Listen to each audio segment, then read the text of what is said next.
I had never seen the back of my truck move until that night. I know how that sounds. But if you've ever driven alone for hours in the middle of the night, you know how small things don't stay small for long. I'm still relatively new to this job, just over 2 years in. And yeah, I'm one of those guys who watches other drivers on TikTok or YouTube. Tips, routines, little habits you only understand once you're out here. I wasn't always a truck driver. I used to be in a pretty good university. I dropped out not because of grades. Something else. People said I could have been more than this. Maybe they're right. Maybe not. What I do know is this job leaves you alone for too long. And when you're alone for that long, your mind starts looking for something to sit with. This happened about 3 months after I got hired at my first company. Long route. From southern New Jersey to Lafayette, Indiana. About 12 hours if traffic cooperates. The problem was, I had already been driving for 8. I kept going anyway. I wanted to get it done. The sooner I finished, the sooner I could sleep. So I chose to drive through the night. My plan was to arrive just before 3 a.m. The road was empty. Barely any cars. Speed steady. Everything felt too smooth. Halfway through, I realized I was out of drinks. I reached down to the center console. Nothing. I remembered I forgot to restock after my last delivery. I tapped the dashboard. Reflex. I hate stopping mid-drive. I don't know why. But even if I stop for 20 seconds, the exhaustion hits twice as hard when I start moving again. I check the navigation. Not many options. Keep going and risk falling asleep. Or stop. In my head at the time, those felt like the same choice. I took the exit. First place I saw. I didn't even know exactly where I was. Somewhere in Ohio. Probably, it didn't look like a proper service stop. More like an old gas station. Left behind, there was a small building next to it. Looked like a convenience store that had been repurposed. Maybe lights were off, but the door was slightly open. I parked, left the engine running. Told myself I'd just check real quick. If nothing was there, I'd leave. I pushed the door. It opened right away. Inside, pitch black. Not normal darkness. More like the kind of place where the lights haven't worked in a long time. I stood at the entrance for a second, letting my eyes adjust. No sound. No one. Shelves were empty. Thin layer of dust on the floor. I almost turned around. Then I saw it. A faint glow. From the back. I don't know why I walked toward it. Maybe I was hoping it was a working fridge. Maybe I just didn't want to stop for nothing. I opened the back door.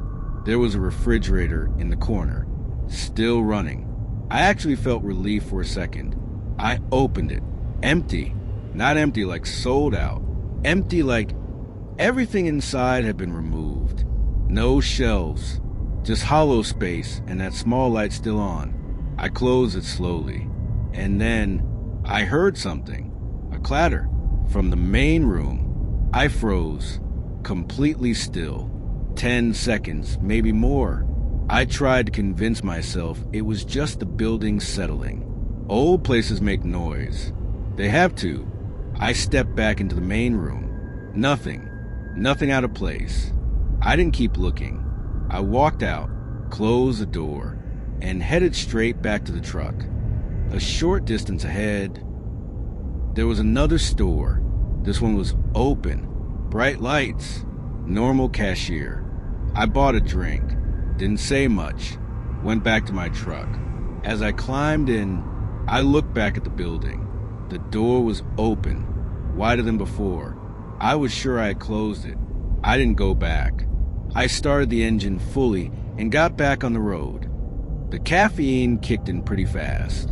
My head cleared. I tried to think logically. Abandoned building. Fridge left behind. Noise was probably an animal. That made sense. It had to make sense. Then I checked the mirror. The curtain behind me moved. Slow. like something pushed it from the other side. The AC was off, windows closed. I watched it for a few seconds.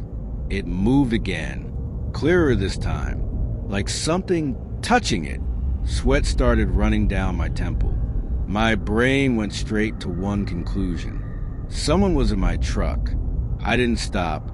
I didn't turn around. My hand was already reaching for my phone. Before I fully decided what I was going to do, I searched for the nearest police station, about 20 minutes away. Those 20 minutes felt longer than the entire drive before it. Every second, I expected something. A hand reaching through the curtain, someone grabbing me, something trying to take control of the wheel. I didn't look back again, but I knew it was still moving.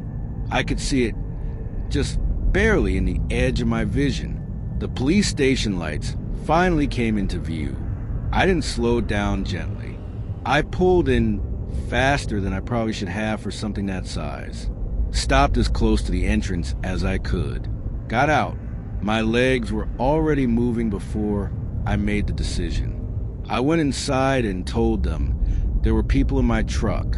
I didn't explain much. They moved immediately. Several officers. Lights pointed at the truck. One of them told me to stay behind them. I did. I stood far enough, but still close enough to see. They opened the back. That curtain, the one I saw moving, was still now. A few seconds passed. Nothing. Then one of them signaled. They went in. I couldn't see clearly. Just movement. Then they pulled someone out. A man. His clothes barely made sense. Layers of fabric that looked like they hadn't been changed in a long time. Then a second man. He was holding something. Knives. 2 of them. They took them immediately. Then the last one, a woman, wrapped in a filthy blanket. They didn't fight. They didn't speak. They just looked at me. That look wasn't panic. It wasn't fear. It was something else. Like people who had been somewhere too long and didn't plan on leaving. I stood there. My body had already taken a step back before I realized it. I tried to make sense of it. They must have gotten in when I stopped. Climbed into the back. Hid. That makes sense. It has to make sense. Then one of the officers asked me something. I didn't answer right away because my mind got stuck on one small detail. The curtain. I saw it move before I left that place. Before I got back on the road. Before I even reached the second store. Which means, I don't know. I didn't finish that thought. I didn't want to. They took them away. I gave a statement. Kept it simple. I didn't tell them everything. Especially not the part about timing. I just said maybe they got in while I stopped. The officer nodded. Like that was enough. Like that explained everything. I kept working after that. Didn't quit right away. But small things changed. I locked the back now. Twice. Sometimes 3 times. I don't stop at places that don't feel right anymore, even if it means pushing through exhaustion. And one more thing, I never start driving immediately after a stop. I sit there for a few seconds, still listening, waiting for something to move, because now I know sometimes the most dangerous thing isn't what you see when you stop. It's what gets in before you start moving again. And if that curtain ever moves again, I don't think I'll keep driving.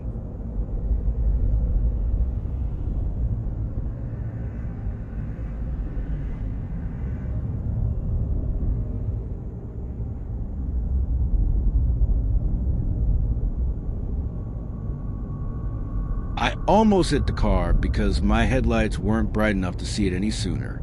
I had been a truck driver for almost 15 years at that point. This was 2017. An overnight haul through the desert between California and Arizona. I don't even remember what I was carrying. Appliances, I think. What I do remember is why I kept driving that night. I needed the money. My headlights had been bad for a while. Not broken. Just not strong enough for a road with no lighting. Usually it didn't matter. There were other cars, street lights, reflectors on the road. That night was different. A long straight road. Empty. No other cars. No lights. Just darkness ahead. And 2 weak beams that seemed to get swallowed by it. I had to strain my eyes every few minutes. Not because of glare. Because there wasn't enough to see. I thought about pulling over more than once. Waiting for sunrise. But every time I checked the time, I remembered why I couldn't be late. So I kept going. I don't know exactly what time it was when I saw something ahead. It wasn't fully dark anymore. The sky had started to lighten just a little. At first it was just a small light. Then it got bigger. I hit the brakes without thinking. The tires screamed. The truck stopped hard. Maybe a meter away from the back of the car. Hazard lights blinking. Slow. Steady. The car was right in the middle of the road. Exactly on the double yellow line. Not slightly off. Not angled. Perfectly centered. The passenger door was wide open. I stayed in the cab for a few seconds. Engine still running. Hands still on the wheel. Waiting for something. Nothing happened. Just the engine. And that clicking. I turned the engine off. The sound dropped away. Now it was just the clicking and something else. No wind. I didn't notice it right away. But after a few seconds, it felt wrong. The desert is never completely still. There's always something moving. Air, sand, insects. But this, nothing. I opened the door, stepped down. The air was warm, not moving. I looked around. Darkness still covered most of what I could see. My headlights didn't reach far. The car looked new. Red paint still clean. The blinking hazard lights made it feel like it was breathing. I walked toward it, slower than I expected. I stopped for a moment before reaching the open door. I don't know why I stopped. Then I kept going. I leaned in. Empty. Front seat empty. Back seat empty. I opened the driver's side door. The key was still in the ignition. Turn to on. Engine off. I looked over my shoulder. Reflex. Nothing there. My head moved again. Left. Right. Like something should be there. But wasn't. I leaned in a little further. Just enough to see the back more clearly. No one. I stepped back out. My hand was already outside before I consciously decided to leave the car. I stood next to it, listening. Click, click, click. I told myself maybe the driver walked off, looking for signal, looking for help. That made sense. I turned and looked out into the desert again. Dark. No flashlight. No footsteps.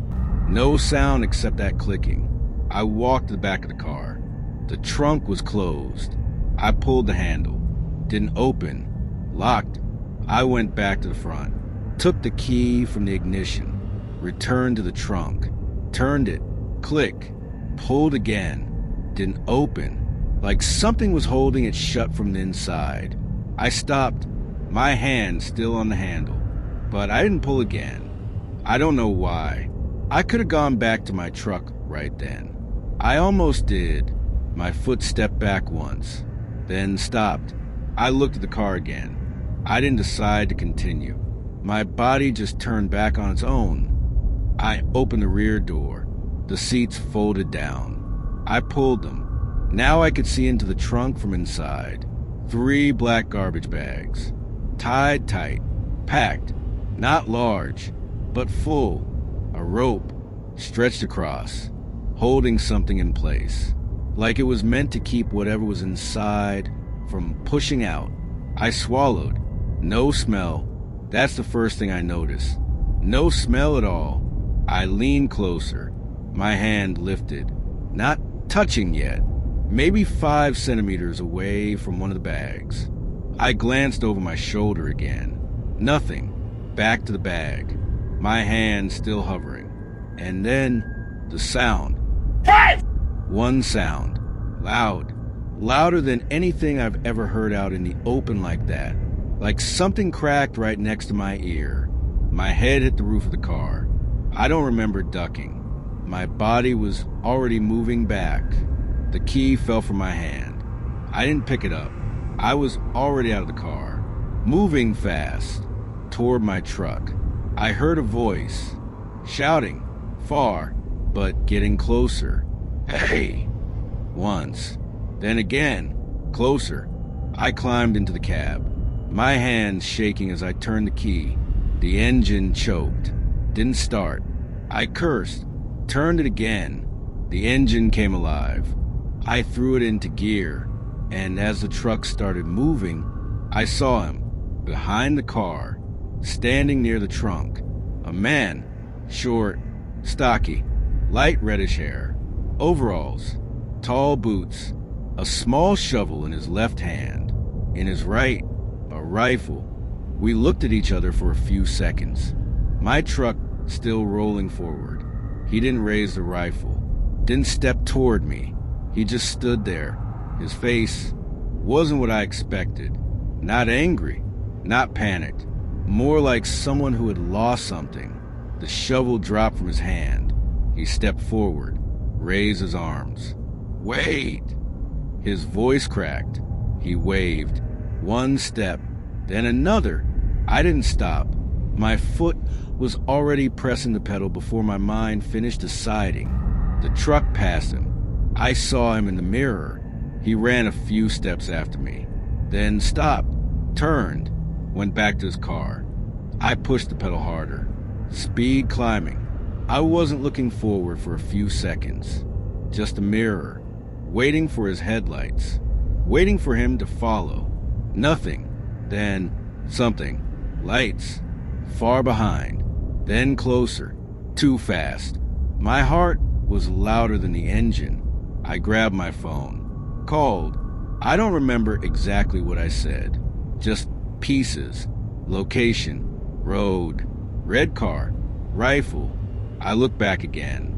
The car was close, too close, headlights filling the mirror, horn, long, again and again.